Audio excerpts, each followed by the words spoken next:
కూడా లేదు. ప్రజల సమస్యలే మా సమస్యలుగా అధికారంలో ఉన్నప్పుడు కూడా ముఖ్యమంత్రి కావచ్చు, రాజశేఖర్ గారు ముఖ్యమంత్రి ఉన్నా, విజయభాస్కర్ రెడ్డి గారు ముఖ్యమంత్రి ఉన్నా, ఎవరున్నా పార్లమెంటులో మా పార్టీ అధికారంలో ఉన్నా కూడా 2004 ఉన్నప్పుడు కూడా రైల్వేకు మన జిల్లాలో కానీ గుంటకల్ దాంట్లో కూడా నిలదీసిన వాళ్ళమే అధికార పార్టీలో ఉండేవాళ్ళు, అంతేగాని మేమేం కాదు. అలాగే ఈరోజు కూడా అంతే.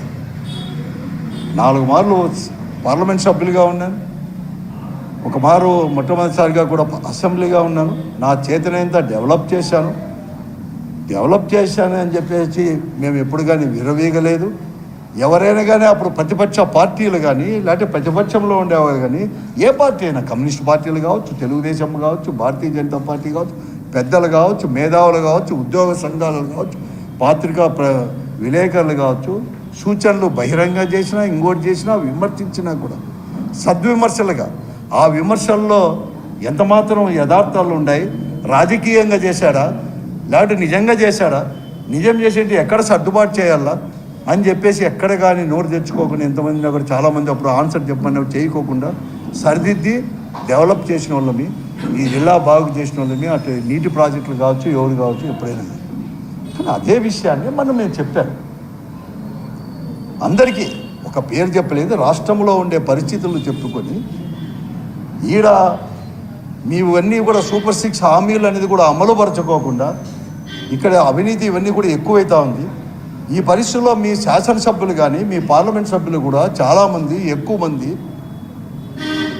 ఇసుక, మట్టి, మద్యము, బూడిద ఈ కొట్టాటలో ఆదాయాల కోసమే ఉన్నారు అని చెప్పిన మాత్రం వాస్తవం. నేను కట్టుబడి ఉన్నా. ఒకరిని ఉద్దేశించి, వ్యక్తిని కానీ ఉద్దేశించి కాదు, అందరినీ చెప్పినా. నేనే కాదు చెప్పింది, పత్రికలన్నీ ఘోషించినాయి. ఈనాడు చెప్పింది, జనతోళ్ళు మద్యం వ్యాపారాలు ఎట్లా ఇంటర్ఫేర్ అవుతుందని చెప్పి ఎలా చేసింది, జ్యోతి చెప్పింది, అన్ని పత్రికలు చెప్పినాయి, ఎలక్ట్రానిక్ మీడియా చెప్పినారు. అంతెందుకు ముఖ్యమంత్రి గారే చెప్తున్నారు మీటింగ్లో, పార్టీ మీటింగ్లో చెప్తున్నారు, ఇవన్నీ జరుగుతా అంటే సహించేది లేదు అని చెప్పినాడు. అందుకోసమే ఆయనకి మళ్ళీ ఏమన్నా అతను చెప్పినాక ఏమన్నా జరుగుతుందేమో అని ముఖ్యమంత్రి అనుకుంటాడేమని ముఖ్యమంత్రి గారికి కూడా చేరవేస్తామని దాంట్లో మేము చెప్పినామంతే. It is the voice of the people. కానీ సభ్య సమాజం తలదించుకునేటట్లు వాయు వర్ష లేకోకుండా మాకంటే కూడా వయసులో పెద్దవాడు, 5 సంవత్సరాలు 6 సంవత్సరాలు పెద్దవాడు ఎట్లా మాట్లాడితే ఇంతే కూడా సిగ్గు. మమ్మల్ని వచ్చి దాని గురించి ఏమని కామెంట్ చేశారు? అందుకంటే సిగ్గుచేటు అనేది కూడా ఉందా అంటున్నాను. ఆయనే కాకుండా ఎవరు మాట్లాడినా కడకు వాళ్ళ పార్టీ వాళ్ళు కూడా ఊరికే ఉన్నారు, మీరేం చేయాలని చెప్పేసి ఒక మాఫియాను తయారు చేసుకొని ఒక అమాయకుల్ని, ఏదో వాళ్ళ పార్టీలో ఉండొచ్చు, అమాయకుల్ని ఒక మాఫియా చేసుకొని మాటల దాడులు ఏం మాట్లాడు వాళ్ళ మాఫియాతో.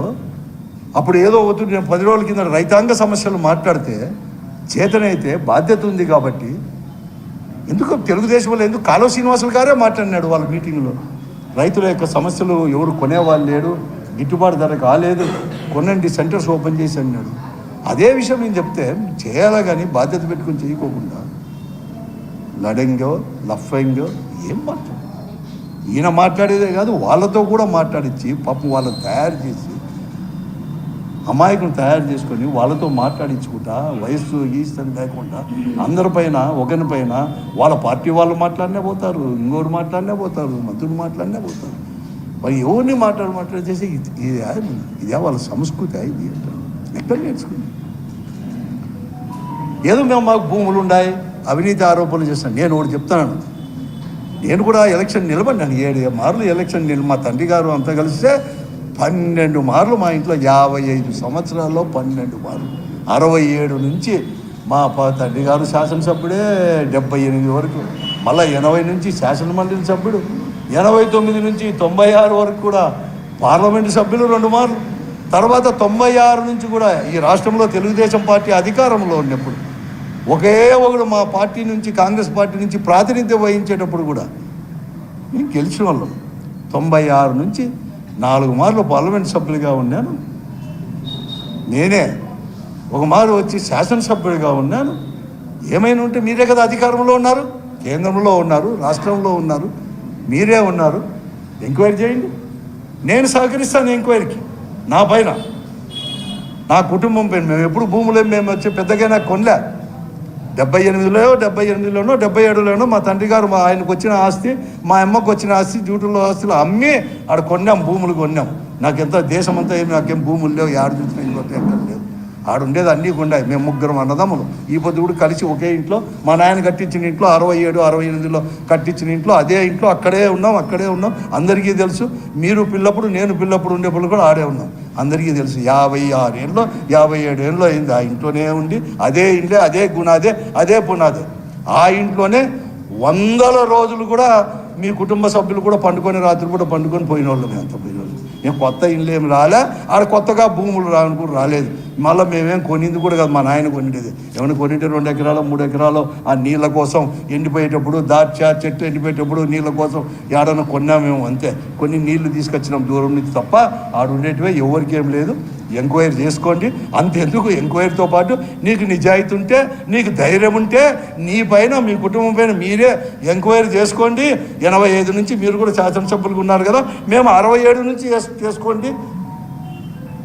మా నాయన 67 నుంచి 68, 69 నుంచి కూడా ఉన్నాడు.